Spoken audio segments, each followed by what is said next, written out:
Welcome to Inland Edition, where this season we're having conversations with people representing nonprofit organizations working to make the Inland Empire a better place.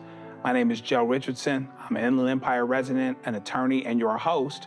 And today we're going to chat with Patricia Nichols Butler, the CEO of Community Action Partnership of San Bernardino County. Community Action Partnership of San Bernardino County has been the premier social services agency working to eliminate the effects of poverty for almost 60 years. By supporting, advocating for, and empowering residents to achieve self-reliance and economic stability, the organization aims to meet the community's needs through effective and responsive community-based programs and services that help strengthen families and build self-reliance. Patricia Nichols Butler has dedicated her life to serving the low-income residents of San Bernardino County. Her career at the Community Action Partnership spans over 30 years, and she currently provides her expertise, experience, and insight as president and CEO. She has been honored with countless community awards for outstanding community work assisting low-income families. Let's meet her now and learn more about how the CAP SBC is affecting our community.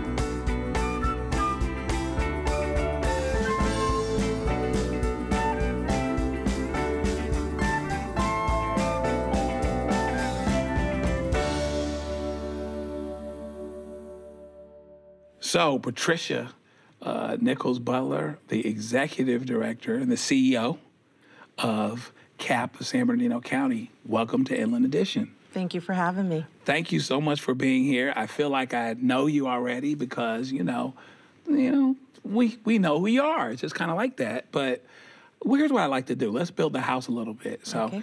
Give us some information just kind of about your background and then how it ultimately converges into this career and with CAP of San Bernardino County. Well, you probably feel like you know me because I've been around for over 3 decades in the position of Executive Director or Chief Operating Officer for Community Action Partnership. I have been involved in this agency now for 5 decades, believe it or not. Wow. So it has been my life of service. I am a native of San Bernardino, wow. Born and raised in the Inland Empire. I'm the 7th child of 8 children. Wow. That is raised by a mom of 8 children and became a single parent when she separated from my father at the age of 3. I was the age of 3. And so my mom, though, being a devout Christian woman, she taught us and instilled in her children the importance of education, the importance of giving back, and the importance of being the very best that we can be. And so as a result, she raised 8 very hardworking children. My mom had all sorts of sayings, and there's one that always stuck with me, and that is, once a task is begun, never leave it till it's done. Right. Be the labor great or small, do it well or not at all. I'll make sure I got this right. Your mission is about alleviating poverty. That is our focus. That right. is correct. Right. And it's a very daunting sure. mission, but a portion of that mission is that we definitely want to work with our community to empower, empower and to partner with organizations to create economic stability for the clients that we serve. Now, I read that the Community Action Agency is like a special designation, right? It is. So we're designated for the County of San Bernardino as the Community Action Agency. The Community Action Agency for San Bernardino County. Gotcha. What gives us that designation is the federal funding Community Services Block Grant. And while that's not a large percentage of our funding, it is what we call the administrative glue that allows us to go out and generate other funding sources. So that helps us build the budget to deliver and serve over 800,000 individuals annually. 800,000 individuals annually. And of course, that's a duplicate number. Right. But that is the individuals that touch all the services that we provide through Community Action Partnership. Right. And we do that through 3 core programs. We operate the food bank. We're the largest provider of emergency food, and we're designated as the USDA commodity provider. And so San Bernardino County, being as vast as it is, over 20-some thousand square miles, it's quite a challenge to serve every area of the county, but we do it with a partner, with a cadre of partner agencies. Over 250 organizations of like mind come together and work with us to get food out to the community. So in our food bank, we operate as the organization that procures the food, we warehouse the food, and then we distribute out to these organizations. Last year, we distributed over 13 million pounds of food throughout San Bernardino County. Wow. But we could not do the work, though, without our partner organizations. That's really what allows us to serve the numbers that we do. We believe in partnerships. It's always been our philosophy that with the needs being as great as they are in San Bernardino, you cannot do it as one organization. So tell us more about the food bank program, because your food function is so, incredibly vital, right?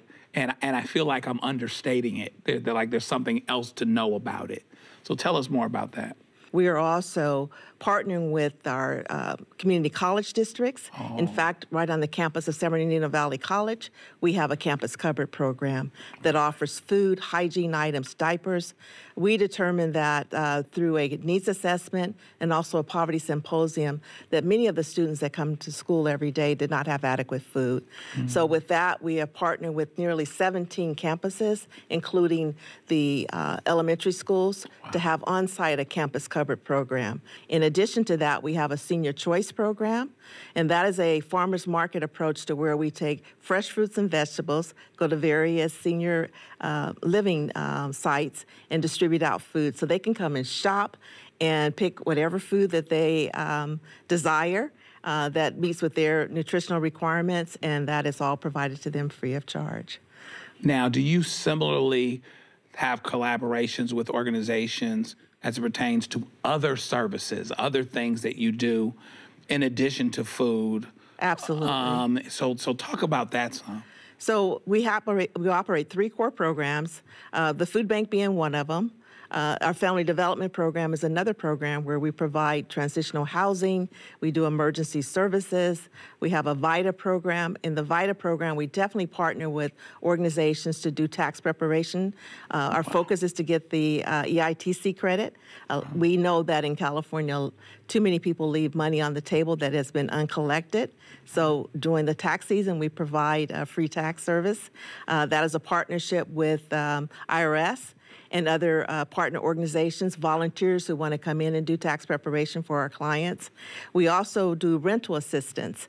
We partner with organizations where we are attempting to keep individuals housed. And so last year we paid out, I think, nearly $1 million in rental assistance to keep individuals in their house. And in order to do that, what we determined was that you just couldn't pay 1 month of back rent. We actually would pay up to 3, 4, 5 months, because studies have shown that once a low-income individual loses their housing, or anyone for that matter, it is very difficult to reacquire that housing. So we kept over 515 families housed last year through the Housing Assistance Program.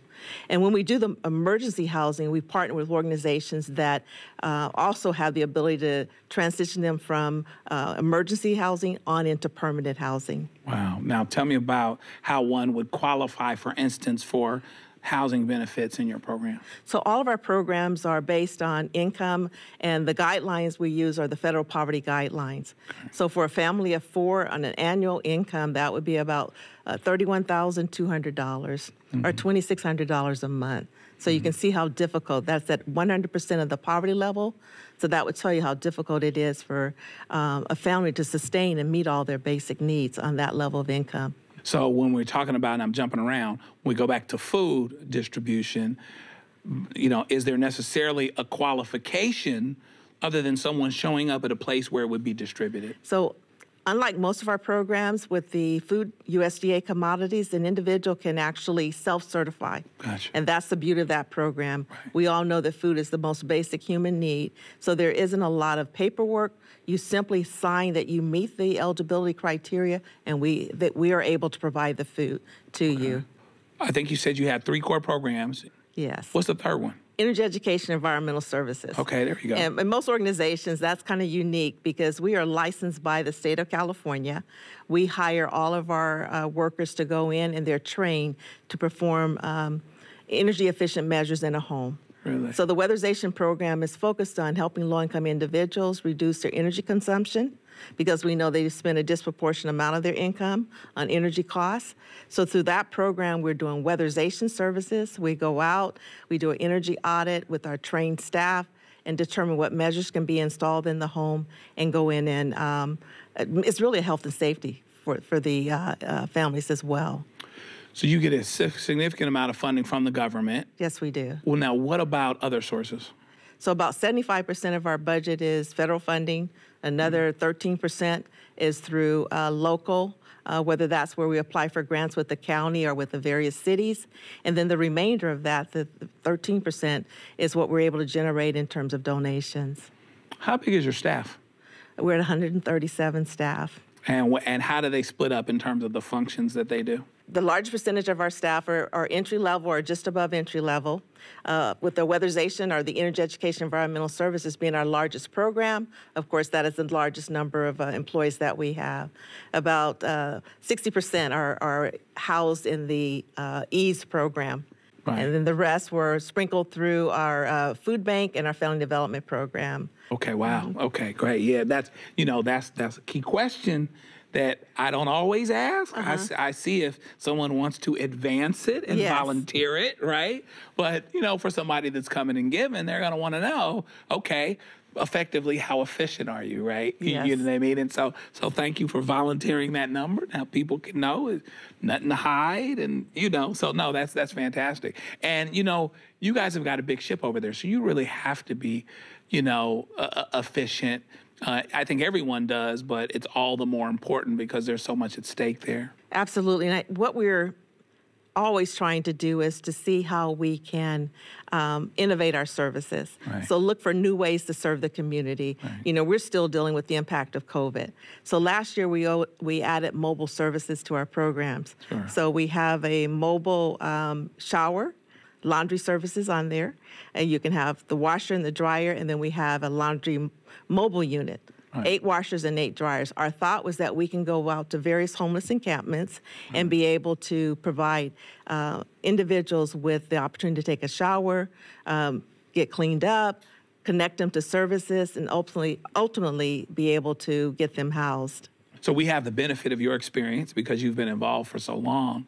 Tell me about, over the years, what seems to be tried and true? What hasn't changed so much in terms of,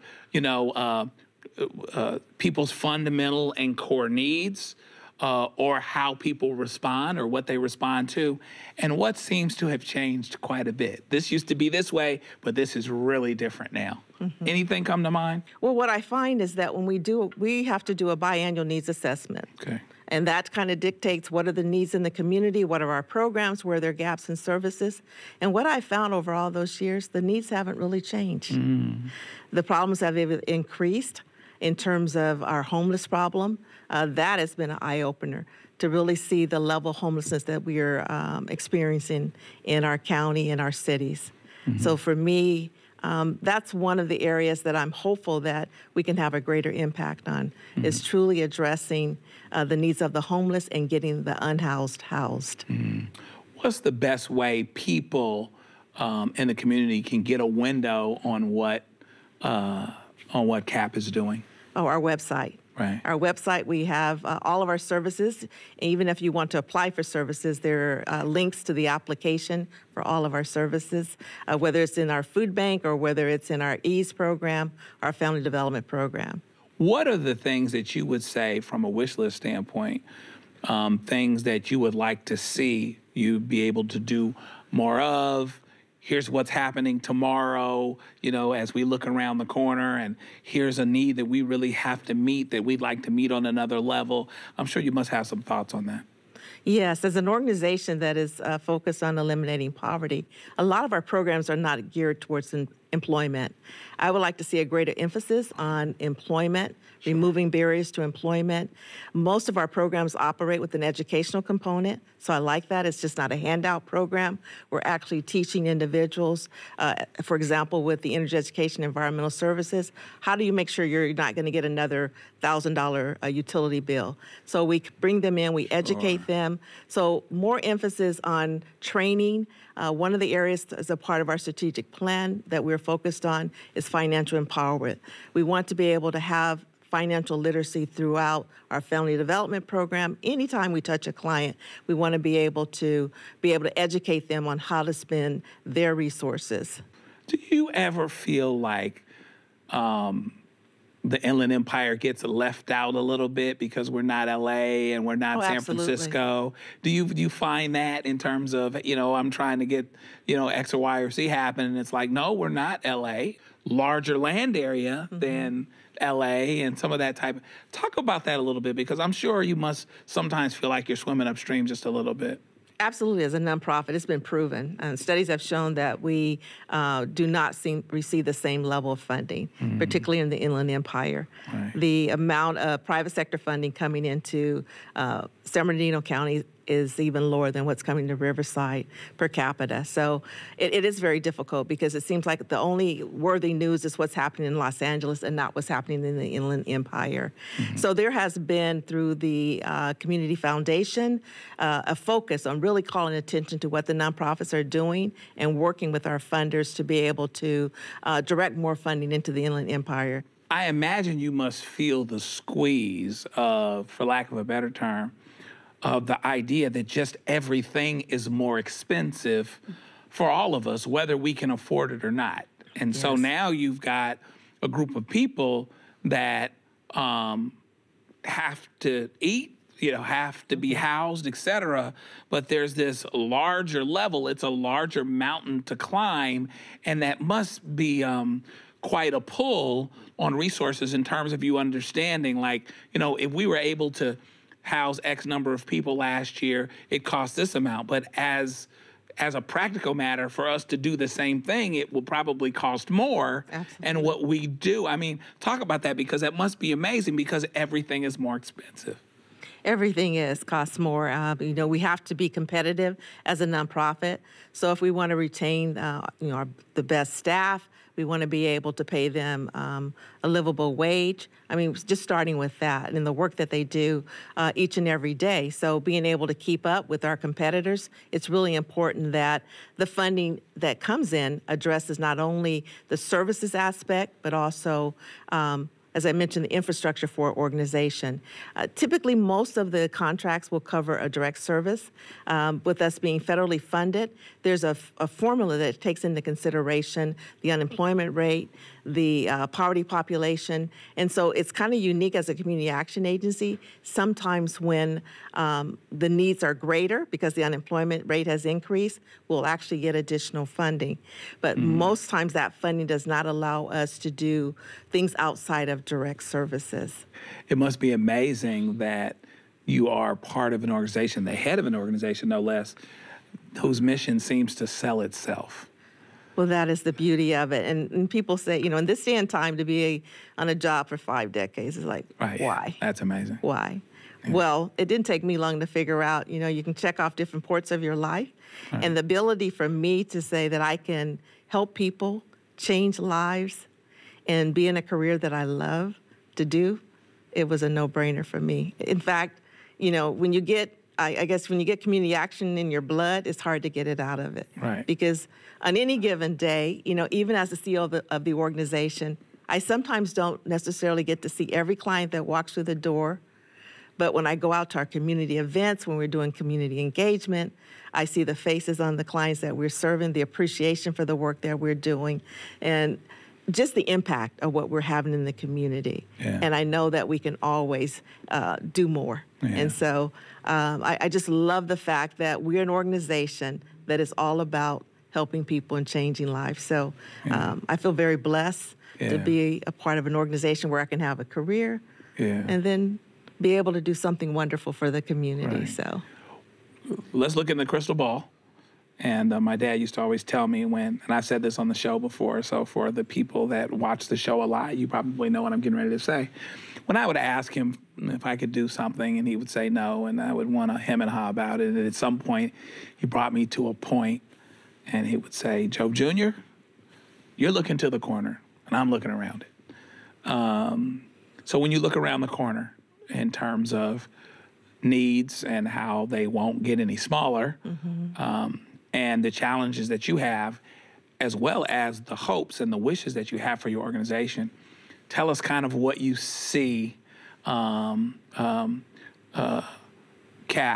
San Bernardino County, doing in the future as it seeks to meet these challenges that are very real and that aren't going to get any easier. Well, being an organization that's been around for nearly 60 years, while the overarching goal was to eliminate poverty, I believe that poverty will always be with us. The key is to how to become more efficient, more effective in addressing the needs.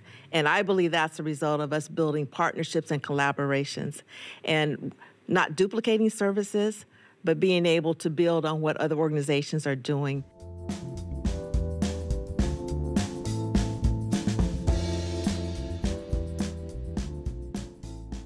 My name is Matthew Talley. I am a Clubhouse specialist and peer advocate at Pacific Clinic's Clubhouse Wellness Program. What we do is we collaborate between staff and clients or peers or Clubhouse members to provide mental health services and a peer-to-peer support program. So peers helping peers and staff members supporting those peers through self-advocacy and helping them reintegrate back into the community.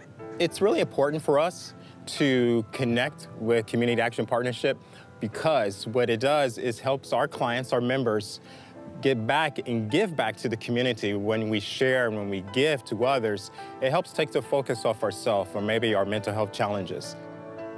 The most rewarding part of my job is seeing the day-to-day impact of resilience and wellness within our clients and the impact that we give between Pacific Clinics, our clientele, and the community that we help when we see the faces, when we give the food bags, when we get the thanks.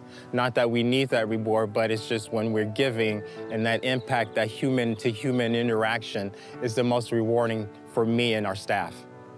My name is Mauricio Cruz. I work as a team supervisor for Pacific Clinics. We provide mental health services in California.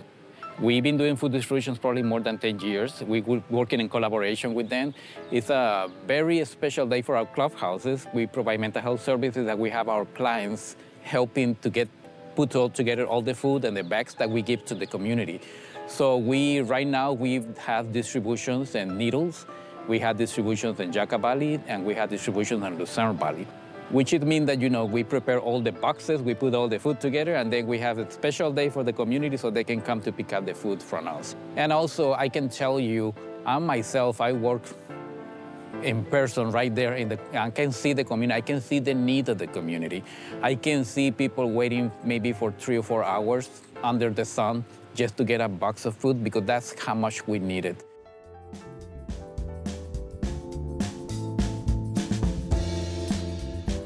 So tell me about, you serve a lot of people. So give us the framework on how the organization is. Does it have umbrellas and branches and things like that? Give us a sense of the tree that forms CAP of San Bernardino County. Okay. So we have a governing board of directors, and the unique concept of our board of directors is a tripartite board, which means that it's divisible by 3. And so we bring together sectors from the public, from the private, and from the low income.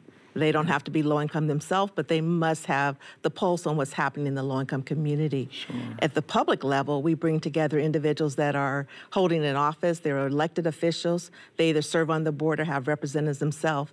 Representatives serve them on our board of directors. So we believe that that's a powerful governing body because you're bringing together those that know the needs of the low income community, those that the private sector can get the job done, and our elected officials who are the policy makers. So you will only see that in the Community Action Agency where you would have those 3 sectors coming together to form the direction, the policy of the organization. So tell us, give us some homework And the homework is, how do we get more information? How do we find out, look through the window what's happening at CAP San Bernardino County, and how do we connect with you, maybe even personally through the office and that kind of thing? So you can contact us by our website, which is capsbc.org. We have all of our social media handles, or you can come to our offices. We're open Monday through Friday, 8 to 5 p.m. Wow, fantastic. We take walk-in clients. Really? So Yes. people can just walk in without having scheduled anything ahead of time? That is correct. We do ask that they, depending on the services you're applying for, obviously if you're in need of emergency assistance, walk in, we'll do an assessment and figure out what services can we provide. But if you're in for utility assistance, there are documents that you need to bring. Okay. So I'd like for you to only make one trip, so we try and post out that information on our website. Right. But you can walk in and we will help you as best we can to get all the required documentation. Fantastic. So Patricia Nichols Butler from CAP SBC, San Bernardino County, I think we'll never be the same after this. Thank you for what you do, and please continue. Thank you for having me. It's been my honor. And we want to thank you for watching us on Inland Edition. Know that you can check out seasons 1 and 2 on YouTube. In the meantime, continue joining us while we highlight the life-changing work being done here by local nonprofits in the Inland Empire. Until then, we will keep doing this one conversation at a time, and we hope you join us. Thanks.